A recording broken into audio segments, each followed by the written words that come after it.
Hello everyone, my name is Saurabh Kumar and आज हम लोग पढ़ेंगे NCERT class 7 chapter 10 an alien hand supplementary में से। इंग्लिश का बुक है supplementary. An alien hand he book का नाम है और वही एक चैप्टर है, चैप्टर 10 एन एलियन हैंड। और आज हम लोग उसी का एक्सप्लेनेशन करेंगे और क्वेश्चन आंसर मैं आपको वैसे ही जो मैं हर दिन करता हूँ डिस्क्रिप्शन बॉक्स में दे दूँगा, ठीक है। और आप वहाँ से जा करके चेक कर सकते हो, ड्राइव का लिंक है, ओके। और मैं आपको क्वेश्चन आंसर समझा दूंगा। ज़्यादा क्वेश्चन तो होते नहीं है मतलब ये सप्लीमेंट्री वाले बुक में, तो हम लोग बस मेन एक्सप्लेनेशन होगा इसमें, ठीक है, अच्छे से। तो चलो शुरू करते हैं चैप्टर 10 एन एलियन हैंड, ठीक है। एलियन का हैंड, अब क्या है इस एलियन के हैंड में वो देखते हैं। Before you read, have you heard of the Viking mission to Mars? क्या तुमने मार्स के लिए एक वाइकिंग मिशन सुना है? The national aeronautic and space administration NASA Viking mission to Mars was composed of two spacecrafts, Viking 1 and Viking 2, each consisting of an orbiter and a lander. The primary objective was to obtain images and samples of the Martian surface and soil and search for any possible signs of life. तो देखो, एक NASA है, मतलब American वो है, space organisation है, ठीक है। इंडिया का इसरो है, वैसे अमेरिका के क्या नासा। तो वो एक वाइकिंग मिशन शुरू करता है मार्स के लिए, जिसमें दो स्पेसक्राफ्ट्स हैं, वाइकिंग 1 एंड वाइकिंग 2। एक में ऑर्बिटर जा रहा है और एक में लैंडर जाता है, ठीक है। द प्राइमरी ऑब्जेक्टिव और टू ऑब्टेन इमेजेस, उनका जो प्राइमरी ऑब्जेक्टिव है, मतलब जो मेन ऑब्जेक्टिव है, पहला जो काम है वो है कि उनका इमेजेस लाना है मार्टियन सरफेस का और सैंपल्स लेके आना है सॉइल का, and soil and search for any possible of life. और मतलब मेन मोटिव यही है कि वहाँ पे देखना है कि कोई लाइफ का पॉसिबल साइन है। वाइकिंग 1 वॉज लॉन्च ऑन 20 अगस्त 1975। तो जो वाइकिंग 1 है वो 20 अगस्त 1975 में लॉन्च करा दिया गया था, and arrived at Mars on 19 जून 1976। और फिर मार्स पे वो अराइव कब करता है? 19 जून 1976 में, ठीक है। Viking 2 was launched on 9 September 1975 and entered Mars orbit on 7 August 1976। Viking 2 जो है वो लगभग मतलब ज़्यादा नहीं, अगले ही महीने, अगस्त के बाद सितंबर ही आता है ना, तो अगले ही महीने वाइकिंग 2 को भी लॉन्च कर दिया जाता है। और वो मार्स के ऑर्बिट पे, एक को मार्स पे उतारना था और एक को मार्स के ऑर्बिट पे। तो एक मार्स के ऑर्बिट पे एंटर करता है कब? 7 अगस्त 1976, 7 अगस्त 1976। Besides taking photographs and collecting other signs of data on the Martian surface, photograph और अदर साइंस मार्टिन सरफेस का डाटा लेने के बाद, साइंस डाटा लेने के बाद, the two landers conducted 3 biology experiment to look for the possible sign of life. और फिर जो दो लैंडर्स हैं उन्होंने 3 बायोलॉजी एक्सपेरिमेंट्स किए, जिससे कि वो देख सके कि इस अर्थ पे, मतलब अर्थ बोल रहा हूँ, इस सरफेस पे कोई पॉसिबल साइन है लाइफ का कि नहीं। As of now, there is no clear evidence of the presence of living microorganism in this soil near the landing sites. अभी तक तो वहाँ पर कोई क्लियर एविडेंस नहीं मिला है किसी लिविंग माइक्रो ऑर्गेनिज्म के प्रेजेंस का मिट्टी में, सॉइल में, जहाँ पे वो लैंड किए थे वहाँ पे तो कोई मतलब नहीं मिलता है, ठीक है। तो आगे बढ़ते हैं। तो सप्लीमेंट्री में शुरू में 3 पॉइंट्स दिए रहते हैं, जो पैराग्राफ शुरू होने वाला होता है उससे पहले के बारे में बता देते हैं, थोड़ा बहुत अच्छे से समझने के लिए तो पढ़ना ही पड़ेगा। तो पहला पॉइंट है, Tillu and has parents live in the surface of a plant and planet under artificial conditions. Tillu और उसके जो पेरेंट्स है वो एक प्लैनेट के सरफेस के अंदर रहते हैं विथ आर्टिफिशियल कंडीशंस, कुछ आर्टिफिशियल कंडीशन के साथ। टिल्लू और उसके पेरेंट्स जो हैं वो प्लैनेट के नीचे रहते हैं, ठीक है, प्लैनेट के सरफेस के नीचे। Second point, Tillu has heard and read about the sun and stars, he has never seen them.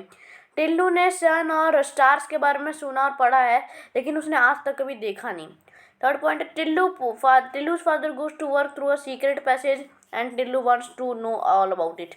और जो टिल्लू के पापा हैं वो एक सीक्रेट पैसेज से यहीं पर काम करने जाते थे, और टिल्लू वहाँ के बारे में पूरा जानना चाहता था, ठीक है, उसके बारे में कि भाई उसके पापा कहाँ काम करते हैं, कहाँ जाते हैं उस सीक्रेट पैसेज से। सीक्रेट पैसेज मतलब एक छोटी सी गली, मतलब एक छोटा सा रास्ता जिसके अंदर से कोई आदमी आने जाने का रास्ता रहता है। Tillu How often you have you been told not to go that way? But why does daddy go there every day? Because that's his job, Tillu. तो यहाँ पे उसकी जो टिल्लू की मम्मी है वो बोलती है, टिल्लू हाउ ऑफन, मतलब तुम्हारे को मैं कितनी बार बोली हूँ कि उस रास्ते पे मत जाया करो, but why does daddy go there every day. तो वहाँ पर फिर टिल्लू बोलता है कि फिर पापा वहाँ पे हर दिन क्यों जाते हैं. तो उसकी मदर बोलती है because that's his job Tillu. तो फिर उसकी मम्मी बोलती हैं क्योंकि उनका वहाँ पे काम होता है Tillu. That way was an underground passage. वो जो रास्ता है वो एक अंडरग्राउंड पैसेज है, ठीक है, जो कि ज़मीन के नीचे से होके जाता है ऊपर की ओर. Tillu's father went every day for work along that passage. Tillu के जो पापा वो हर दिन उसी पैसेज से काम करने के लिए जाते थे. And every day he came back from that direction. और हर दिन उसी रास्ते से वापस भी आते थे. What lay at the end of that forbidden route? Not only Tillu, but a great majority of the community would have liked to know. बस टिल्लू ही नहीं, मतलब कम्युनिटी के अधिकतर लोगों को ये जानने को मतलब मन था कि वहाँ पे क्या होता है. Tillu's father was one of the select few permitted to go that way. The above conversation invariably took place between Tillu and his mother whenever he insisted on following his father. Tillu के पापा उन लोगों में से मतलब permitted हैं, selected हैं, जो कि वहाँ पर उस रास्ते पे जा सकते हैं. ये जो ऊपर की कन्वर्सेशन हुई है यहाँ पे जो 3 लाइन की, वो हर दिन हुआ करती थी. हर दिन टिल्लू और उसकी मम्मी के बीच में हुआ करती थी. बीच में ये छोटी सी कन्वर्सेशन या फिर झगड़ा छोटा सा उसके पापा के बारे में कि वो क्यों वहाँ कहाँ जाते हैं, क्यों जाते हैं. Today however was different. Tillu's father was enjoying a siesta at home. Siesta मतलब एक ब्रेक होता है, नीचे दिया था, हाँ ये देखो. सिस्टा मतलब होता है शॉर्ट रेस्ट और नैप आफ्टर लंच. तो छोटा सा वो रेस्ट ले रहे थे लंच के बाद, ठीक है. तो आज का दिन जो था वो थोड़ा अलग था. टिल्लू के पापा जो है वो मज़े ले रहे थे घर पर एक छोटी सी नैप का, सॉरी नींद का. जो and Tillu manage to get hold of his security card.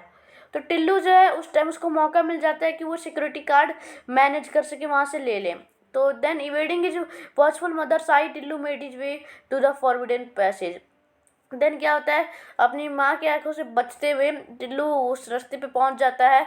Tillu अपना रास्ता बना लेता है उस फॉरबिडन पैसेज तक, ठीक है. A metal door buried is entry. एक मेटल का डोर उसकी जो एंट्री है उसको बैरिड कर देती है, मतलब रोक देती है. But Tillu had watched his father slip the magic card into a slot. लेकिन टिल्लू ने देखा है कि उसके पापा जो है कि मतलब कार्ड डालते, मैजिक कार्ड जो कि स्लिप होकर के जाता है और स्लॉट के अंदर चल जाता है और खुल जाता है. He did the same. उसने सेम चीज़ की. And the door open noiselessly. और जो डोर है वो बिना आवाज़ के खुल जाता है. A well lit passage seem to beckon him. और एक बहुत तगड़ा पैसेज उसको दिखता है वहाँ जाने के लिए. Snatching the card which had come out of another slot in the wall. वो कार्ड झपटने के बाद, ऐसे स्नैचिंग मतलब झपटना होता है, लेकिन यहाँ पे उसका मीनिंग है कि उस कार्ड को लेने के बाद वो जो कि अनदर स्लॉट से निकला है वॉल के, वहाँ से लेने के बाद Tillu started is March along a gentle upward slope.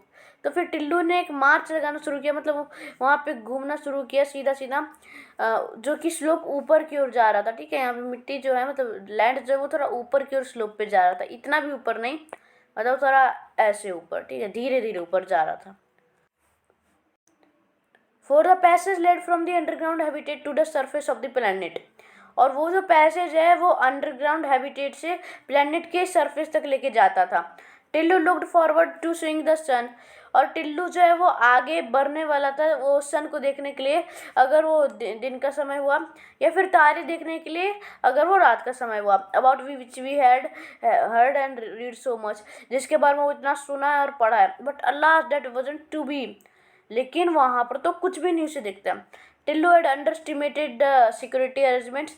Tillu ने जो सिक्योरिटी अरेंजमेंट्स वहाँ पे हुए थे उसको अंडर एस्टिमेट कर देता, मतलब उसको पता ही नहीं रहता है कि यहाँ पे सिक्योरिटी अरेंजमेंट भी हुए हैं किसी भी दूसरे आदमी को नहीं घुसने के लिए, ठीक है. Invincible mechanical device had already detected and photographed the small intruder. जो एक इनविंसिबल मैकेनिकल डिवाइस है उसने बहुत पहले डिटेक्ट कर लिया था और फोटोग्राफ ले लिया था इस छोटे से इंट्रूडर का. Sent its picture to the central bureau. Detected का मतलब फाउंड होता है, यहाँ पे आप देख सकते हैं. Central bureau where it was throughoutly check. अब क्या होता है कि वहाँ पर उसका जो फ़ोटो वो सेंट्रल ब्यूरो भेजा जाता है, जहाँ पे उस फोटो का चेक होता है। And before he had advance 10 paces, a strong hand fell heavily on his shoulder. मुश्किल से वो 10 कदम भी आगे नहीं बढ़ पाता है कि एक मजबूत हाथ उसके पीछे से उसके शोल्डर को पकड़ लेता है बहुत कस के। Gently but firmly he was escorted by.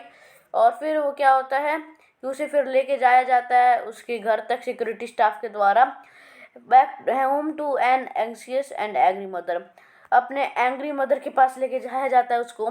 While he was been scolded and received help from an unexpected quarter. जहाँ पे उसको डांटे जाना वाला था, मतलब वहाँ पे उसे डांट खाने वाली थी, उसकी मम्मी उसको डांटने वाली थी, वहाँ पर उसको हेल्प मिलता है एक अनएक्सपेक्टेड क्वार्टर से। कौन से क्वार्टर से पता करते हैं, मतलब क्वार्टर नहीं है यहाँ पे, कोई आदमी के बारे में बताया जा रहा है कि इस एक ऐसे आदमी से मतलब उसे मदद मिलती है जो कि वो भी उसको भी डांटना चाहिए था, लेकिन वहाँ से उसको मदद मिल जाती है। ठीक है। Let me explain to him darling, said his father who had just got up. तो फिर उसके पापा बोलते हैं कि मैं इसको समझाता हूँ, जो कि अभी थोड़ी देर पहले ही उठे हैं। If he is properly braved he will not do such a thing again, he started to explain. वो क्या करते हैं, वो बोलते हैं कि अगर इसको अगर अच्छे से समझा दिया जाए इस चीज़ के बारे में तो ये ऐसी चीज़ नहीं करेगा। तो फिर वो समझाना शुरू करते हैं। Listen Tillu, I work on a surface where an ordinary person can not survive because the air is too thin to breathe and where the temperature is so low that you would freeze to death. तो फिर वहाँ पर वो उसके पापा उसके बोलना शुरू करते हैं टिल्लू को, सुनो टिल्लू, मैं एक ऐसे सरफर से काम करता हूँ जहाँ पे कोई ऑर्डिनरी आदमी सर्वाइव ही नहीं कर सकता, क्योंकि जो वहाँ का हवा है वो बहुत पतला है, इतना पतला है कि आप सांस भी नहीं ले सकते हो। और जो उसका टेम्परेचर वो इतना कम है, इतना गिरा हुआ है कि आप फ्रिज से मतलब कपाते ही मर जाओगे, मतलब इतना ठंडा है। ठीक है। But daddy how do you manage to survive, लेकिन पापा आप कैसे वहाँ पर सर्वाइव कर जाते हैं। Because I go well equipped in a special suit with a reservoir of oxygen, क्योंकि मैं एकदम वेल इक्विप्ड होके जाता हूँ, अच्छे से पूरा पहन के जाता हूँ एक स्पेशल सूट में जहाँ पे ऑक्सीजन का रिजर्वोयर रहता है, मतलब एक सिलेंडर टाइप का रहता है। I can keep warm and my boots are specially designed to make it easy for me to walk on the surface. और मुझे गर्मी भी मिलती है, गर्म भी रखा जाता है, और मेरे जो जूते हैं वो स्पेशली डिज़ाइन किए जाते हैं ताकि मैं सरफेस पे आराम से चल सकूँ। What's more, I have been trained to survive and work on the surface। और इसके बाद उससे ज़्यादा भी कि मुझे बहुत ज़्यादा ट्रेन किया गया है वहाँ पे सर्वाइव करने के लिए, उस सरफेस पे काम करने के लिए। There was a time when our forefathers lived on the surface quite naturally. एक समय था जब हमारे जो पूर्वज हैं वहाँ इस सरफेस पे आराम से रहा करते थे। Indeed they did so for millions of year. और वो बहुत सालों तक यहाँ पर रहे थे, लाखों साल तक, 10 लाख साल तक रहे थे। बट टाइम चेंज, लेकिन फिर समय बदलता है। The very sun which had provided with sustenance turned hostile. जो सन है जो कि हमारे को सस्टेंस प्रोवाइड करता था, मतलब हमारी जो मदद करता था, जो हमारे को रेडिएशन से बचाता था, वो हॉस्टाइल बनने लग जाता, मतलब अटैकिव बनने लग जाता, थोड़ा सा वैसे कहें तो मतलब अलग टाइप का बनने लग जाता है। जैसा है रहता है नेचुरली वैसा नहीं रहता है, बदल जाता है। Its changed only slightly but the change was sufficient to upset the balance of nature on this planet. वो जो सन है वो थोड़ा सा ही बदलता है, थोड़ा सा ही उसमें चेंज आता है, लेकिन ये वो चेंज सफिशिएंट था, पर्याप्त था इस प्लेनेट का जो नेचर है उसको, मतलब पूरा उसका बैलेंस को बिगाड़ने के लिए। First the birds became extinct. पहले जो है चिड़िया मतलब जो है वो विलुप्त हो जाती हैं। द एनिमल्स फॉलोड, एनिमल भी लुप्त होने लग जाते हैं। The fish couldn't bear it anymore इधर, मछलियाँ भी मरने लग जाती है।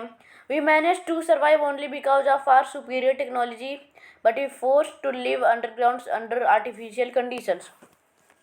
हम ही लोग जो थे वो सरवाइव कर पाते हैं, मतलब हम ही लोग नहीं, जो दुनिया की जनता है, दुनिया के जो लोग हैं वो ही सरवाइव कर पाते हैं क्योंकि हमारे पास सुपीरियर टेक्नोलॉजी थी।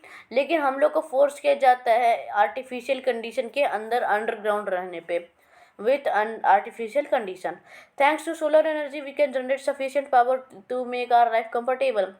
सोलर एनर्जी को धन्यवाद देते हैं क्योंकि वो इतना सफिशिएंट पावर दे देता है जिससे हम लोग अपनी लाइफ को कंफर्टेबली एंजॉय कर सकते हैं. But the machines which make this possible must always be in good working condition.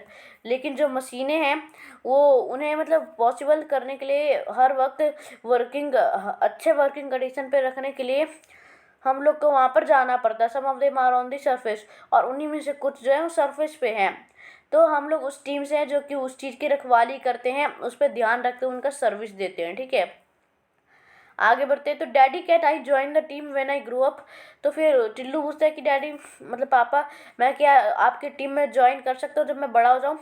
तो उसके पापा बोलते हैं of course if you want to, बेशक तुम अगर चाहते हो तो, but for that you must be a good boy and do as your parents tell you. His mother had as usual the last word. उसके बाद का जो लास्ट वर्ड था, मतलब इस पार्ट 1 के लास्ट वर्ड जो था वो ये था कि लेकिन उसके लिए तुम्हारे को एक अच्छा लड़का बनना पड़ेगा और अपने पेरेंट्स की बात माननी पड़ेगी, जो भी तुम्हारे पेरेंट्स बोलते हैं. ठीक है, यहाँ पे हमारा पार्ट 1 खत्म होता है और कॉम्प्रीहेंशन चेक आता है, जो कि अभी हम लोग उसमें जो क्वेश्चन है वो रीड कर लेंगे और जितना क्वेश्चन हो सकता है मैं बता दूंगा आपको. How does Tillu manage to find his way to the forbidden passage. तो टिल्लू कैसे उससे फॉरबिडन पैसेज से अपना रास्ता निकालता है. तो उस दिन जो क्या था, उसके पापा जो हैं वो एक सिस्टर ले रहे थे घर में, मतलब छोटा सा नैप ले रहे थे खाने के बाद, लंच के बाद. तो वही अपनी माँ के आंखों से बचते बचाते हुए एक रास्ता बना देता है जिससे कि वो अपने पापा का कार्ड ले करके उस पैसेज की ओर चला जाता है. What did Tillu hope to see once he emerge from his underground home. वो जो टिल्लू है वो अंडरग्राउंड होम से क्या होप करके जाता है कि उसे क्या दिखेगा.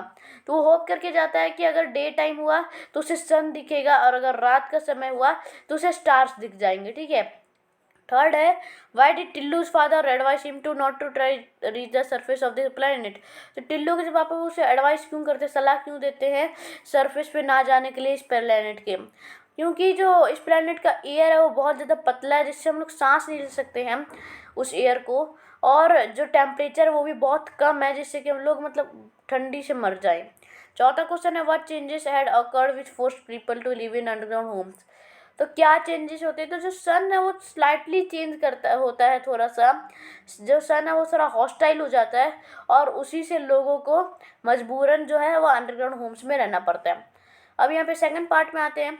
The big TV screen in the control room shows an alien spacecraft. तो एक कंट्रोल रूम में बड़े से टीवी स्क्रीन पे दिखता है कि एक एलियन स्पेस क्राफ्ट है. और सेकंड पॉइंट में क्या होता है, the question whether there is life on other planets exercise everybody minds.